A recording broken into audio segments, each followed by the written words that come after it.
Hello, hello, my dears. I normally don't like to go over the previous month and what I said about the previous month because I generally leave that to stand on its own, but I kind of just wanted to say, ouch. I don't know how much April was a month of recuperation for you, but for me, it was. It has been so far. I'm recording this on April 22nd. I always record about a week before the end of the month. Staying positive, I'm glad that I had the warning that came because staying positive was very, very difficult for me. I ended up falling sick the last week of March into the first week of April, and I was miserable. And it was very, very, very hard to stay positive during that time. And I'm not saying I was successful by any means, but I'm glad that I had that reminder to do so because then when I started feeling well enough that my wits were about me, that I could focus on anything other than just my misery and discomfort, then I was able to kind of focus on that. And then it reminded me that this month I was warned recuperation. And that is what the entire month has been for me. Every day I felt just a little bit better, thankfully. But it was dicey, and it hit a peak finally about a week and a half ago. And I went to see my nurse practitioner, and we're still working on figuring out what is wrong with me, what's causing my discomfort. But thankfully, it seems to be slowly clearing up on its own, whatever it is. I hope for your sake that April was not as bad and uncomfortable for you, and I'm hoping, probably right along with you, that May is going to get better. So I'm not, you've been around here long enough to see if you followed any of my blog posts or my videos. I don't really make predictions usually about what's going to happen. I just talk about whatever my guides tell me about the energy. And so that's what we're going to do for May. Just like usual, I don't expect any predictions about anything in the world except for the energies and how we can work with them. Because, it's going to vary for all of us, but there's going to be an overall energetic theme that we can work with. So, today I asked my oracles. I always do this. I always ask my guides. I say I ask my oracles, but I ask my guides to show me which oracle is going to give us the best information about the upcoming month's energy. And today it is the Lakota Sweat Lodge cards. And I'm asking that my guides, all our guides really, tell us what we most need to know about the energies of May so that we can make the best possible choices in the month ahead. Okay, this is interesting. The card that I drew was Chanli Wapakta, which is prayer ties. Now, prayer ties, what happens when you create a prayer tie is that you're creating a prayer for someone.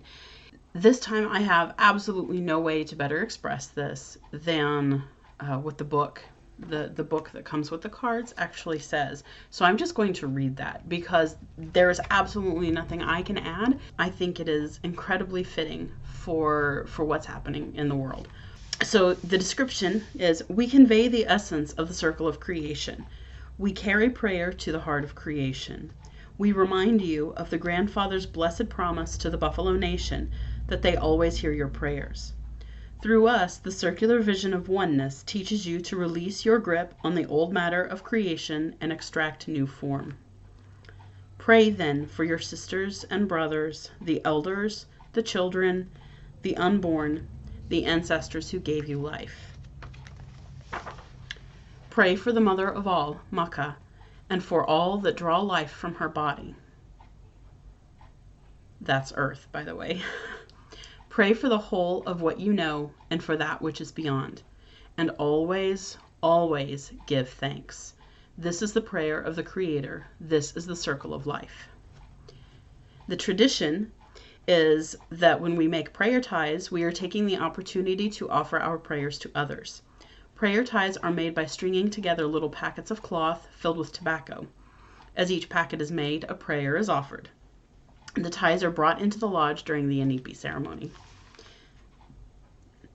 The message that the card is conveying is that it is time to shift our attention from our own concerns to what we can do for humanity. Spend time praying for others. Send healing energy into the world. What gifts or traits do you have to offer? What role is appropriate for you to play, given your personal interests and individual circumstances? Find an activity that will give you the opportunity to experience joy while doing something useful. Work at becoming tolerant and understanding of yourself and others. Allow yourself to forgive through love and compassion. Create joy by giving without expectation. Rewards will be gained by those who serve. This is something that has come up a lot for me over the past week, especially. Over the past month, it has been focusing just on resting and getting myself back to some functioning state. But this past week, the past few days have been more about talking about learning how to be comfortable with my place in the world, and not striving toward something that I think should exist, which in Buddha's teaching, the more you strive toward what you think should be, the more discontented and unhappy you get. And so my lesson is for this week has been to go with the flow, accept where I am, because it's so easy for me to get upset about how little I can do after 2 or 3 weeks of not being able to do anything physically.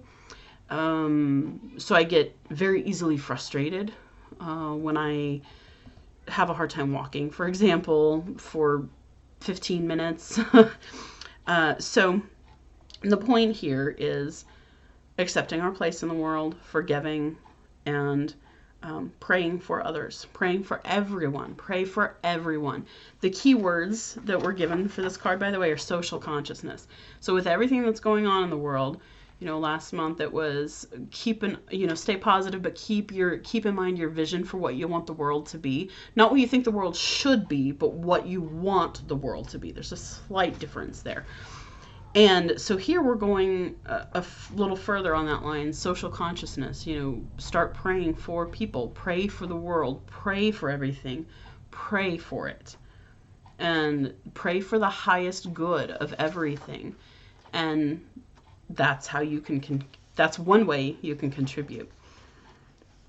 The meditation for this card is, through service, I come to know the beauty of spirit and the joy of life. And I think a key to remember there is that service requires others. You can't do service all by yourself.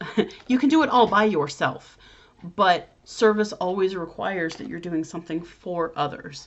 And you can certainly do things for others all by yourself.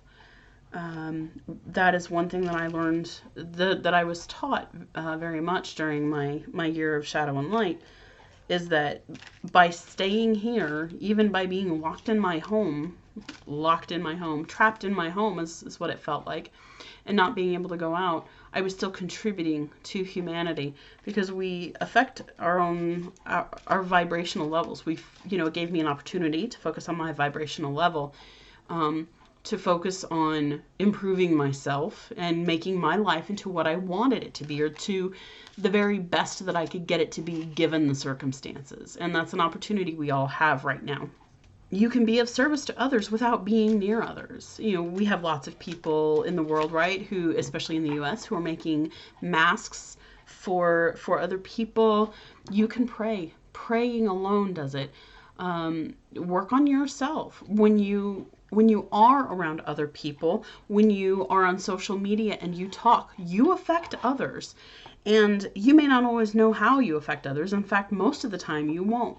But you always affect others. Your energy affects others. And so, to be of service, pray. Change your life. Improve your life. Make yourself a better person. Make sure that you're living the best life that you possibly can. That is the best way to be of service to others. This is what my guides tell me over and over again. When I struggle and wonder how I can be of service to the world, because being of service is not looking like I thought it would look. But that's okay, because every time you interact with someone else, no matter how it is, you are affecting the world. You are affecting other people. And now I ask the Archangel Raphael Healing Oracle cards what we can best do to use this energy of the prayer ties, of social consciousness, because the very purpose of prayer ties is to pray for others. The very essence of it is focus on others, focus on your people. And so the Archangel Raphael Healing Oracle cards tell us relationship, which that's, again, social consciousness, relationship. I don't think I have to say anything else about that. Build relationships. Work on your relationships, especially with yourself, and then work on your relationships with others. Work to build. Offer those prayers for yourself, for your loved ones, for all of humanity, all of Earth, all who have come before us and all who are going to come after us. I think the best prayer that we have to guide us this month is a combination of the meditation of the Lakota Sweat Lodge cards and the prayer offered by the Archangel Raphael Healing Oracle cards. Dear God and Archangel Raphael, I offer a prayer for my brother, my sister, my mother, my father, my daughter, my son, my grandparents, my spouse. I offer prayers for all who dwell upon this planet, whether animal, bird, fish, vegetation, or the earth itself. I offer prayers for all, for we are all intertwined. Thank you for the love that binds us together. Thank you, thank you, thank you.